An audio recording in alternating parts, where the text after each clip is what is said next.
If you look at how younger consumers are consuming media and marketing, there's been a significant shift. Today, I'm speaking with Linda Bethea, CMO of Danone North America, a global leader in dairy, water, baby, and medical nutrition products. They don't trust big brands talking at them. They trust these people that they follow and listen to on a regular basis. Everything you do as a marketer starts with the consumer. What the hell are we doing? A lot of times we forget that we are not the consumer. We've made this great thing. Now, how do we sell it? You are focused on not just learning marketing, but learning the business. I think one of the things that's disrupting right now is... Linda Bethea, thanks so much for joining the Top CMO podcast. Thanks for having me. And for those who aren't familiar, Linda, you are the CMO of Danone North America. Yes, that is correct. We are one of the largest B corporations in the world and a top 15 food and beverage company here in the US. Wonderful. Now, I think most of our listeners who've ever been to a grocery store are going to be familiar with Danone's products. But for those who may not be familiar with the scope of the company, lay out for us, what exactly is it that Danone does? Sure. So our mission is to deliver health through food to as many people as possible. And we do that through a very wide portfolio of products that span waters with our Evian flagship brand that most people know. We have a plant-based portfolio, including Silk plant-based beverages and So Delicious dairy-free frozen treats. We have an extensive yogurt portfolio with Oikos, Activia, Light and Fit, Danimals, Yo Crunch, and several more. We have a ready-to-drink coffee portfolio with Stoke Cold Brew, a coffee creamers portfolio, including International Delight, and a baby food and formula portfolio under Happy Family. So we really do have products, foods and beverages that span the entire segment of consumer needs. Enough to keep you busy as a CMO, it sounds like. Very much so. Amazing. Well, I want to hear a little bit more about this B Corp status. I wasn't familiar with that. So share a little bit about that. I'm interested in exploring it. Sure. So companies that are certified as B corporations are committing to using business as a force for good. And our B Corp journey at Danone really started 50 years ago when our then CEO made an infamous speech talking about how our responsibility as a company didn't end at the factory gate, but we had a duty to ensure that we were doing good in the world. And so that really led to our commitments as a company to using business as a force for good and thinking through in our mission to deliver health through food to as many people as possible, how we do so by having a positive impact on nutrition, health, people, and the planet. That's fantastic. Now, I think for a lot of our listeners, hearing just the scope of what it is you do at Danone and your responsibilities as the top marketer there, it's almost hard to wrap your head around how you go about thinking about strategy for such a big portfolio. And I'd love to get your thoughts on kind of how you wrap your head around having a cohesive strategy for such a varied array of products. Yeah, it's a great question because it is a broad portfolio. But again, for us, it all starts with that mission and delivering health through food to as many people as possible and thinking through how each brand in the portfolio plays a role in doing that because it's not one size fits all. We really start there. And then from there, think about the portfolio strategy and what is the role of each category and brand. And for each brand, it's going to be different. Some may be leaning more into delivering the health portion of things. We have a number of initiatives looking at reducing the amount of sugar in our products, increasing the amount of protein, making sure we are putting forth the most healthful yogurt portfolio we can. We have other brands very much focused on the sustainability aspects of things. On Evian, we've committed to 100% circular packaging by 2025. So we really start from that standpoint and think about the role of the brand in the portfolio in delivering the corporate mission, and then marrying that with the consumer needs to deliver the right brand strategy and positioning that's ultimately going to deliver growth. Now, a number of the spaces that you play in, I'm thinking in particular of water, RTD coffee, but really the entire portfolio to some extent, there are differentiators for the products, but they are kind of uh, commodities, right, with a really strong brand that's selling them ultimately. And I'm interested in hearing a little bit about how you differentiate a product in a really crowded space. I've done some work, for example, in RTD coffee, and you go now to the canned coffee aisle in the grocery store, and there's this wall of coffees facing you. How do you think about helping individual products stand out in crowded spaces? Yeah, we definitely play in crowded competitive categories, but I don't think any of our brands or products are commodities. We really do focus in on what are those key differentiators, both from a functional and an emotional standpoint, because it's all about delivering those benefits that consumers need. So, for example, on Oikos yogurt, we are very much focused on delivering high grams of protein per serving in a very delicious, accessible way to meet that consumer need. The marketing campaign to bring that to life is called Stronger Makes Everything Better, right? We have the functional benefit of the protein that delivers the strength you need to power through your day. So that's one example of how you're taking the functional point of difference to deliver the emotional benefit that's going to resonate with a specific consumer. I'm curious to hear a little bit about the process that you use as a marketer to kind of come to what the right benefit is to highlight. I imagine that you're approached from time to time from kind of like the product side of the business saying, we've made this great thing. Now, how do we sell it? Right. Or we see this great business opportunity in this space and we have not yet developed a product for it. And how do we kind of find our way to wedge in? What are the frameworks you use to really think about how to find that differentiation in a crowded space? Both of those things happen on a very regular basis. And that's the benefit of working for a company with really talented people. Great ideas can come from anywhere, but for us, we need to make sure it's very much grounded in the consumer insight. Everything you do as a marketer starts with the consumer and understanding that landscape, going really deep on consumer needs, and then mapping your product portfolio accordingly so that you can identify places that you need to go deeper and build more benefits to meet those consumer needs with existing brands, or white space opportunities where you may have an opportunity to create a new product or a new brand to go after an emerging consumer need. We also do a lot of competitive analysis to see, are there places where maybe our competitors are not delivering against certain needs, where we could then go in and deliver against those. Fantastic. Yeah, that's helpful. I think that you've got this really interesting background as a CMO where you've come from. I think most immediately before coming on at Danone, you were at Diageo. Is that right? The, Yes. the alcohol and spirits brand, and that's another space where you see really like sort of strength of brand and story carrying products. And I'm interested in hearing a little bit about the lessons you learned in that role, some of the campaigns you maybe pursued in that role, and how that's informed the work you're doing now for Danone. Yeah, the alcohol category is really interesting because it's all about inserting your brands into culture. And so the 3.5 years I spent there, I was leading the rum portfolio, which included the flagship rum brand Captain Morgan. And rum as a category had fallen out of favor in the US, which had led to a decline on the Captain Morgan business. So it was our job to really right the ship and figure out, how do you drive renewed relevance for rum, and specifically the Captain Morgan rum brand, with younger consumers. And so for us, again, it all started with consumer insights and really understanding how younger consumer needs had changed. And we uncovered two key things that led to our turnaround strategy. One, the majority of Captain Morgan consumption was with cola, which has been on the decline in the US for years.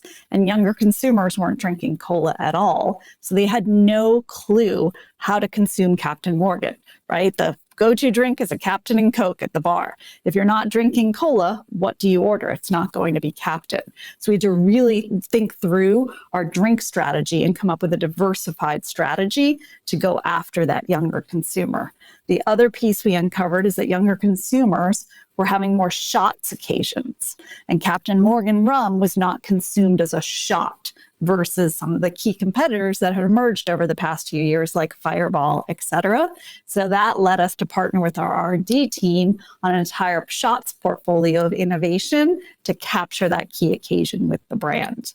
And then once you have those consumer needs, and that leads into your strategy, how do you bring that to life in a way that's truly going to be relevant and insert the brand into culture? So we had a lot of fun building the campaigns for Captain Morgan across both the base business and the shots portfolio that did that in a really fun and exciting way. And those were key lessons that I was able to take to Danone, where arguably the categories are a little less fun than alcohol, but you still have an opportunity to think about the role of the brand in your consumers' lives and how do you truly play a relevant role and insert your brand into culture. That's fantastic. Well, I'm thinking about, actually, we had the opportunity as an agency also to do some work with a sort of legacy rum brand with Goslings. And Goslings, as you probably know, had trademarked the dark and stormy cocktail in order to move product. And for those who aren't familiar or haven't done work in the alcohol space, the drink strategy is so important. How do you consume this product? And I'm curious, sort of tactically, what those insights were and how you kind of pivoted from the Captain and Coke to, you mentioned a shot strategy. What kind of was all of the tactical steps that you took in order to right the ship with Captain Morgan? Yeah, so specifically on the drink strategy, it was really about partnering with our on-premise partners, right? The bars and the restaurants that were going to be the key place to change consumer behavior. So we had to work really closely with them and with our internal bartenders to come up with the right drink strategy and then get that on the menus. Invest heavily in sampling initiatives to get those drinks, liquid on lips, to make sure that we were driving the right trial and changing the behavior of that younger consumer. So we actually, fun fact, we employ 4 full-time captains that bring Captain Morgan to life, one of whom has been the Captain Morgan for decades and first answered an ad, a help wanted ad in a newspaper. That's how long he's been playing Captain Morgan. And those captains go on the road. That's why we have 4 of them in case there are event conflicts, but they travel to bars and to events, really bringing the Captain brand spirit to life and driving that liquid on lips on those on-premise establishments. What a fantastic job. And that's something I've heard, kind of over and over again in the alcohol space, is that it's really just essential to get people to try the stuff, right? You get people to try your drink, and then how does that insight come across to the work you're doing now with a massive, not an alcohol, but a massive kind of CPG portfolio? Does sampling play a role in the work you're doing currently? It does, but I will say it plays a different role, especially given that I've been here 4.5 years. I joined right before COVID. And so any of the sampling plans that we had for that year had to pivot to other plans. We are now slowly building sampling back into our brand plans, but on a brand by brand basis, right? We are fortunate to work in categories where most people have tried a yogurt or a bottled water, right? They know what the product tastes like. They know how to use it. And so we really think about how do we drive that differentiation I talked about before and communicate the uniqueness of the functional and emotional benefits to our consumers. Sometimes that is through sampling. So I'll give an example on that. We recently launched a product called Remix across 3 of our brands. Our Oikos, Light and Fit, and Too Good yogurts now have Remix products, which includes the yogurt cup with a sidecar filled with mix-ins so you can mix it up and remix your snack. There are other yogurt brands on the market that have similar type offerings, but we really wanted to come out again against our mission of delivering health through food and deliver a healthier version of that yogurt snack. And so for us, it was absolutely critical to drive trial of that so people could see the healthier option with the Oikos one that has more protein versus the competition. The Too Good version has less sugar versus the competition, but they are equally, if not more so, delicious. So sampling played a huge role in our launch strategy. We actually just did a partnership with DoorDash, where if you order through DoorDash, you will actually receive a free sample of Remix as well. So really thinking about the different ways that we can get that new product into consumers' homes. Oikos actually is an interesting brand to talk about. I read a bit about your Super Bowl strategy with Oikos, which it seemed was a really intelligent, really smart strategy that paid off well for you. Tell our listeners a little bit about your approach to Super Bowl ads for Oikos. Sure. So when I joined Danone, we were an official sponsor of the NFL. We were the official yogurt of the NFL. But the team at the time was spending so much money on the NFL sponsorship that they weren't activating it in a scaled, impactful way. So I exited that sponsorship and took those dollars and found a way to reinvest in a strategy that's going to drive more scale and more impact for us. And so what we call it internally is hacking the Super Bowl. We essentially buy the digital stream versus the linear buy. So that's half the cost. And then we leverage NFL players versus having an official NFL partnership. And so those become the stars of our ad, but also serve as ambassadors on social, feet on the ground at Super Bowl, doing Radio Row to drive that earned PR. We also use them for the experiential activation, on set, on site, doing all of those things so that we're able to generate much more buzz, many more impressions, both paid and earned, than we ever could have through an official partnership. And we're now been doing this, I think we're going into our 6th year of hacking the Super Bowl with Oikos, and each year has been bigger and better than before. So stay tuned for Super Bowl 2025 because we have some great plans in the works. And do you have a sense, is there sort of any way of quantifying how much more impactful that's been for you? Yeah, absolutely. We believe at Danone that you should measure what you treasure. And so we put very specific KPIs against every marketing program. And our Oikos Super Bowl program has been proven to increase sales during and after the Super Bowl tentpole itself, while also driving an increase in brand awareness and key brand attributes. One of the things that you mentioned that I'd love to dive a little bit more into the tactics of, there was a time in my career when I was responsible as an in-house marketer for an athlete sponsorship strategy, and spent a lot of time, talking to agents, selecting athletes, negotiating sponsorships, etc. And one thing that I'm always curious about is how brands go about picking the right athletes to maximize value. Because as I'm sure you know and could tell our audience, there are some that have just astronomical fees and they're not going to give you a lot for it. And then there are others who have a great, passionate audience and they're going to go above and beyond for you. And they're pretty reasonable, right? And this is, these same problems, they're not unique to athletes. It's the same thing you see with kind of any influencer-based strategy, right? So I'm curious how you think about that, how you go about picking the right athletes. Do you have an agency you're working with that you're offloading most of that to? Are you doing the kind of hard work yourself? And how do you think about picking the right folks? It's a great question because I think some companies do it really well and others not so much. For us, it's very much a complex evaluation process, and it's both an art and a science. And so I'll use the example from last year's Super Bowl with Silk almond milk.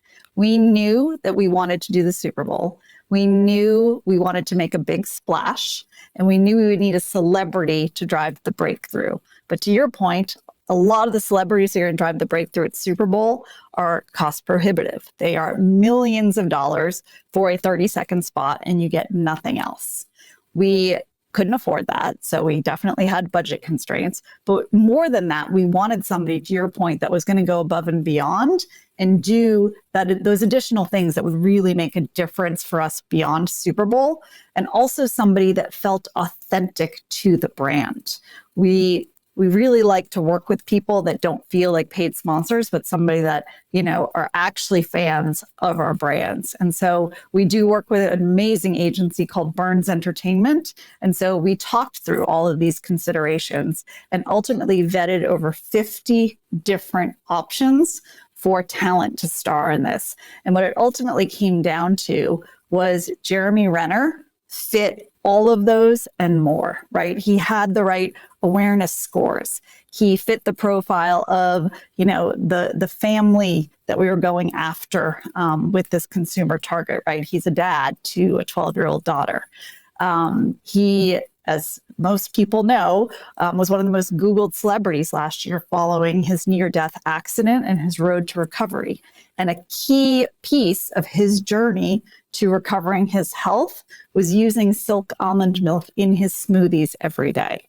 So he felt very authentic and natural to what we were trying to do with our Super Bowl spot. And he jumped at the chance to be able to weave his personal story into the brand story and was so excited to work with us on this that he actually brought his daughter Ava on set with him, and she got to star in the commercial as well. So in the top of the Super Bowl commercial, we were able to capture all of this additional content with the two of them on set, where we then had social videos and TikTok videos and things that felt very natural and authentic, and we're able to extend our Super Bowl message in a really big way. And obviously, this was his first paid gig post-accident, and so that generated more PR than we ever could have hoped for.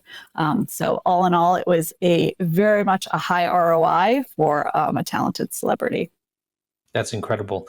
And certainly athlete sponsorships are nothing new in marketing, but increasingly we're hearing more and more about influencer sponsorships. Does Danone do anything in the influencer space? Yeah, we do a lot in the influencer space. I think if you look, again, for me, it always goes back to the consumer. But if you look at how younger consumers are consuming media and marketing, there's been a significant shift. They're no longer watching linear TV. They're no longer interested in, the typical 30, 60-second ad featuring the celebrity. They want that social content. They want the influencer that they trust. They don't trust big brands talking at them. They trust these people that they follow and listen to on a regular basis. I have a 14-year-old daughter, and every new product that she asks me to buy is something she found on TikTok. And she very much follows a certain set of influencers and trusts them more than she trusts obviously her mother, but also companies and brands. And so as we think about our portfolio, we have certain brands that are going after that younger zillennial consumer. International Delight is a great example. We had a huge focus on recruiting that younger consumer and shifted our media mix to a socially led media strategy with a huge TikTok buy, as well as more influencer led content. And that's been a huge success for us as we've grown household penetration with that younger consumer. Now, marketers who are selling a digital product or are selling primarily through e-commerce have a really easy way to measure influencer performance, right? It's like you can look pretty closely at attribution. How do you think about attribution when frequently the distance between kind of impression and purchase is separated by space and medium in such a way that it's kind of tough to measure directly? Yeah, again, it goes back to setting the right KPIs and ensuring that you're measuring the right thing in each channel with each marketing campaign. So I'll give another example back on Silk with an influencer campaign we did called Swap It with Silk. And it was really about targeting different consumer audiences with celebrity influencers all the way down to micro influencers with key recipes and using Silk products in different ways. And we were able to measure the obviously impressions we got through those influencers of that campaign and the engagements, but also then how many shares and things like that were you starting to see? Was there a groundswell of people using now Silk more in their smoothies as a result of seeing how these influencers create those smoothies and those recipes themselves? Now, going back to the beginning of your career, you started at PepsiCo, is that right? Yes, I started at Frito-Lay in Dallas, Texas as an associate brand manager on Lay's potato chips. And you were part of Lay's kind of turnaround. Hmm. Is that correct? Yes. Tell us a little bit about that. Sure. So in 2009, Lay's, our flagship potato chip brand and one of the market share leaders, was really starting to see competition from smaller ankle biters that were launching in that space, private label that was undercutting us on price. And so that was a real competitive challenge at the same time that we saw a shift in consumer consumption habits. There was a real uptick in health and wellness knowledge and concerns at that time. And so people were consuming salty snacks like Lay's potato chips less because they perceived them to be junk food. And so again, we went back in partnership with our consumer insights team and really dug deep to understand what were some of the barriers to consumption. And they really were around the fact that they thought Lay's was a junk food that wasn't worth paying more for. So on the fewer occasions that they were going to consume potato chips, they would purchase private label or a local brand that they felt meant more to them in their community. And so with those insights, we were able to come up with a strategy that we called Simple Ingredients, Lay's Local. And what we did was we highlighted to consumers the fact that Lay's classic potato chips are made with just 3 simple ingredients: potatoes, oil, and salt.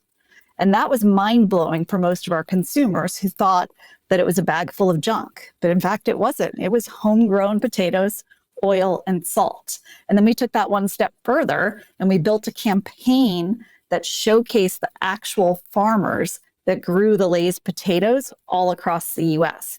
Farmers that lived in your local community and have been growing potatoes for Lay's for decades, who inherited the farm from their dad, who inherited it from their dad.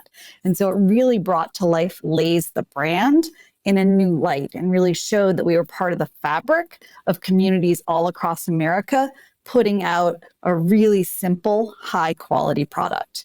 And that campaign and that strategy led to us being the fastest growing CPG brand in 2010.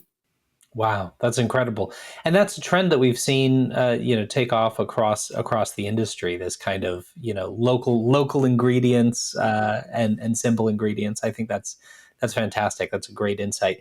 You also were part of the iced tea portfolio. Is that Yes. correct? Yes, I worked on the Pepsi-Lipton partnership, which is a joint venture between PepsiCo and Unilever across the iced tea brands. And that is a sector that has got, like, RTD tea and coffee both really have gone absolutely crazy with growth in recent years, if I'm not mistaken. What do you think really is at the root of that growth? Again, it all goes back to health and wellness. Consumers are reducing their consumption of carbonated soft drinks and looking at what they perceive to be healthier options: bottled water, flavored seltzer, and iced tea. And within the Pepsi Lipton portfolio, we were actually the first company to make an iced tea, a bottled iced tea made from real brewed tea leaves. Prior to the launch of Pure Leaf, all of the bottled iced teas in the market were made from tea powder. And so we were really able to come out with Pure Leaf and talk about the fact that we were made from real brewed tea leaves. Again, those real natural ingredients that people care about, and bring that to life and drive double-digit growth year over year. So when you look at this trend that's been unfolding over the course of your career towards kind of health and wellness, are there any spaces or sectors? It could be, CPG, or it could be broader, that you think are ripe for disruption through a continuation of this trend? Is there anything you look at and you think, oh, that's gonna be totally transformed in another 5 years? That's a great question. I mean, we're always looking at trends, consumer trends, and societal trends to see what's going to be disruptive.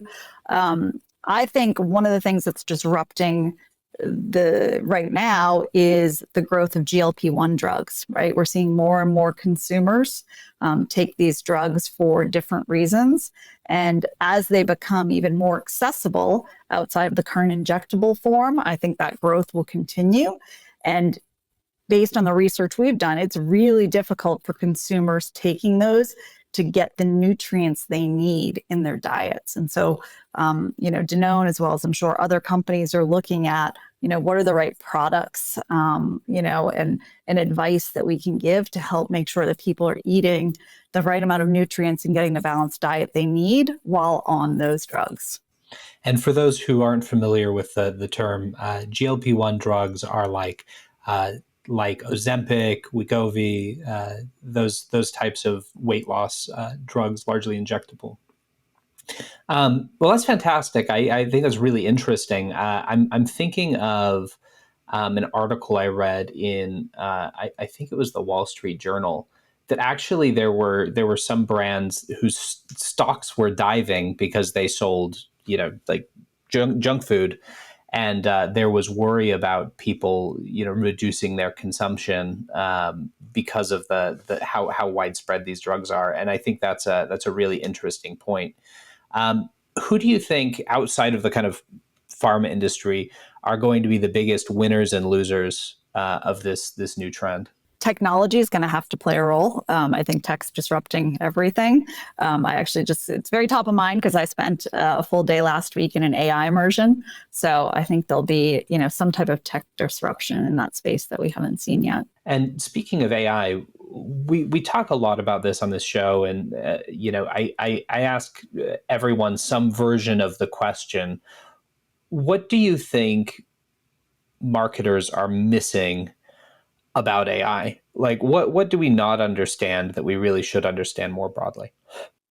So my big takeaway from last week was I'm not using it enough internally to be more efficient, to free up my time and my team's time to work on more strategic, creative things. I think all the chatter in the industry has been about how AI can help you optimize your media buy, build your creative, right? And we are using generative AI to help in those areas for sure.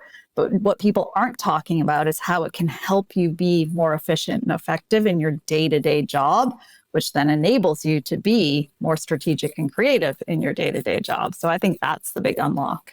For sure. Yeah, I think a lot of the chatter that you hear is around, what's going to happen to the art department? Are we gonna start, having TV spots that are entirely made by AI? And I think you're correct that as it stands right now, a lot of the kind of imagery and especially video being produced by AI, it can fall in a sort of uncanny valley where it doesn't look quite right, sometimes for reasons you can't quite put your finger on.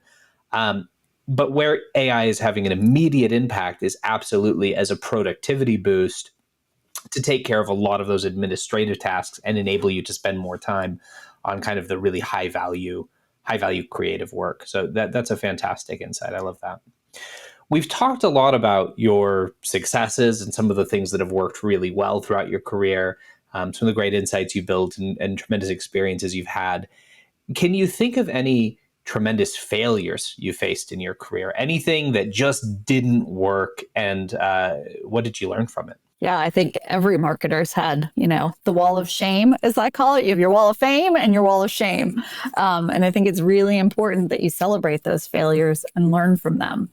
So I'll give you two examples, one on the innovation side and one on the campaign side. So early in my career at Frito-Lay, I had the opportunity to work on a team that was really focused on the future of snacking. It was probably one of the most fun assignments I've had in my career, but I think we were a little too ahead of our time, and we weren't mining enough of those consumer insights that I talk about to really build the strategy and the proposition the right way. And so we had ideated around a line of snacks designed to pair with wine, which is a brilliant idea. And we got to go out to Napa, and learn from some of the best about food pairings and wine pairings. It was wonderful. But the proposition, was a massive failure for a number of different reasons, both from the consumer proposition as well as the P&L and the financials that we built just didn't work within the system. So that was a very fun failure, but learned a lot of lessons from it. And then back to the discussion we were having on Captain Morgan and trying to really shift the drink strategy, we did come up with an alternate drink called the Morgan Mule, which again was insight based, made a lot of sense. But as the campaign to launch this came to life, we went off course, and it was a lesson around how to best partner with your creative agency and drive mutual trust and open discussion so that you don't end up on set going, what the hell are we doing? And that's exactly what happened. Is we had a series of missteps along the way, and nobody on either side was feeling great, but we didn't communicate that to each other. And we got on set and we produced a film that was horrendous. I was actually embarrassed to go back and present it to our CMO at the time. We ended up having to reshoot it, costing the company, dollars that we didn't want to spend in producing another ad. But, it was a lesson in agency management and partnership and how to really move the creative process forward with trust and insight. That's a fantastic example. Thank you for that. And I think, on both sides of kind of the agency relationship, everyone's been there at some point. Do you have any takeaways to share from that experience and from your broader experience working with agencies about how best to kind of manage agencies, and more specifically, if things aren't going right, how to fix it? Yeah, agency relationships are hard. It's one of the hardest parts of the job. And I think what I found works really well is, one, building that foundation of trust. You really have to be on the same page and trust that you're both working towards the same goal and objective. You can't have the brand team really focused on delivering a business objective and the agency focused on winning a Cannes Lion. That's not going to work, for example. I also think in general, bringing the agency in as a partner and really helping them understand your business. They are not just a creative partner. They should be a business partner. The more they understand your consumer, your brand, and your financial business objectives, the better they're going to be able to deliver a campaign that can help you achieve them. That's a really nice segue into, I've observed anyway, that there's this kind of gulf for a lot of marketing professionals where they maybe start out as, creatives, and they're spending all of their time in this kind of really creative headspace building things.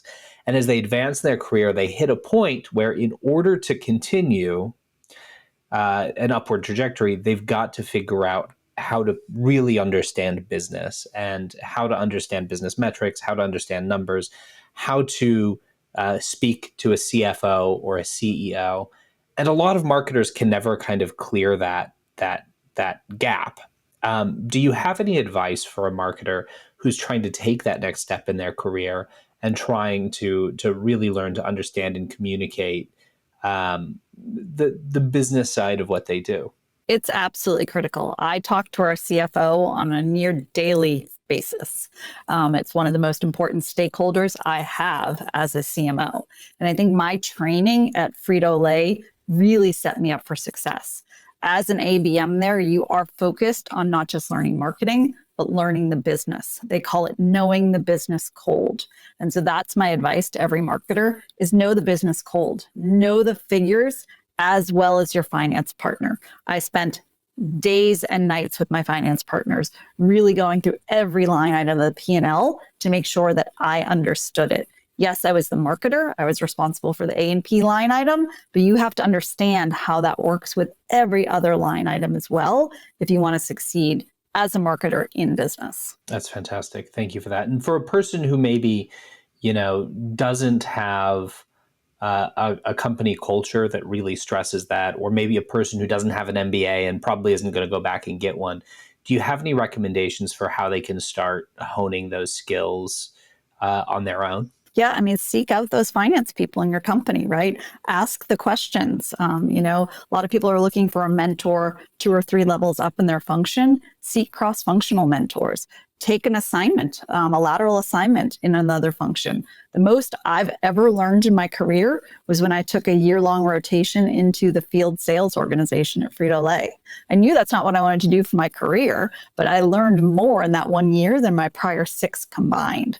So seek out those roles, seek out those mentors, and really dig into the areas that you don't know and learn as much as you can. I had a conversation with the CMO of Asana actually recently, and she talked a lot about how important her experience with sales was to her marketing. And she talked about how kind of anytime they're developing new sales assets, she likes to go and sit and actually give presentations or watch the sales team present. And I'm curious, what it is you think that marketers can really learn from sales teams and from sales experience? Because I'm a big advocate of that as well. I also have a sales background. Yeah, I think what was eye-opening for me in that year I spent in the field sales organization was how hard it is sometimes to sell our products or our campaigns into the customer. And it really shifted my mindset, which had been solely focused on the consumer, to thinking about the consumer, the customer, as well as the community, right? At Frito-Lay, you have tens of thousands of field sales professionals that are out there every day on behalf of your brand and product. And so you need all three of those behind what you're trying to do as a marketer, or it's not going to work. That's great. Linda, how would you feel about a rapid fire round? I love rapid fire. Let's do it. Right on. What is the most important trait that a CMO needs to have? Compassion. You need compassion for your consumer, right? I think a lot of times we forget that we are not the consumer. And so really put yourself in their shoes and have compassion and empathy for who they are, and also have compassion for your team. Most CMOs are leading really large teams and working across very large cross-functional teams. And so bringing that level of compassion and empathy to your job on a daily basis will really help you as a leader. If you could market for any brand other than Danone, what would it be? So I grew up in Massachusetts and I'm a diehard Dunkin' Donuts girl. Good answer. Speaking of businesses that Ozempic might hurt, gotta help Dunkin' hold back against the tide. What is your favorite marketing book? Ooh, my favorite marketing book. I have a whole bookshelf in the other room. I'll have to give a plug to my friend Gary Vee, because I think his books are actually very digestible. Very easy, quick reads. He's written, I think now 5 or 6, kind of pioneered the ones on, social media marketing, but some others as well. So I'll give him a shout out. Jab, jab, jab, right hook was, I think, yes, that was his first one. Yes, I have a signed copy. The first marketing book I ever purchased. So yeah, that's a good recommendation. Where outside of marketing do you look for inspiration? Everywhere. Other than compassion, I think the other quality you need as a marketer is curiosity. You can find inspiration anywhere. You need to always be curious and asking questions, right? Everyone you meet is a source of ideas and inspiration. Every store you go into. I mean, I love just to be wandering around stores on every trip I take in another state or another country, going to the local markets and just getting inspiration that way. What's your favorite marketing campaign of all time? I would say the ones I've done, it was definitely the Lay's local one. Not just because of the business results, but it was just such a fantastic campaign to work on that really touched everyone at the company. Again, from the growers to the people that made the potato chips to the people that were selling them in the stores every day. It was a really great experience. Excellent. What is your favorite junk food? Oh, so many. My daughter and I have a huge sweet tooth. We love to bake. So we do a lot of from scratch baking, but otherwise I would say ice cream. We're big ice cream fans. Good answer. Is there anything we didn't discuss that we should have? I would say the other thing, obviously, hopefully you can tell I love my job. I think I have one of the best jobs in the world as the CMO of an amazing brand portfolio, but more important than my job as a CMO is my role as a mother to my 14-year-old daughter. And so that's the advice that I give to people that I mentor or people that I talk to through these channels is, bring your whole self to work, whether you're a parent or a sibling or a friend, a dog mom, right? Like all of that matters. It's going to make you a better, more engaged employee. And we need companies and corporations to value that. So that's part of my personal platform is just normalizing those things in the office and bringing your whole self to work. That's a great note to end on. Linda, thank you so much for coming on Top CMO. Thanks for having me. This amazing episode was brought to you by Top Thought Leader. Don't forget to rate, review, and subscribe.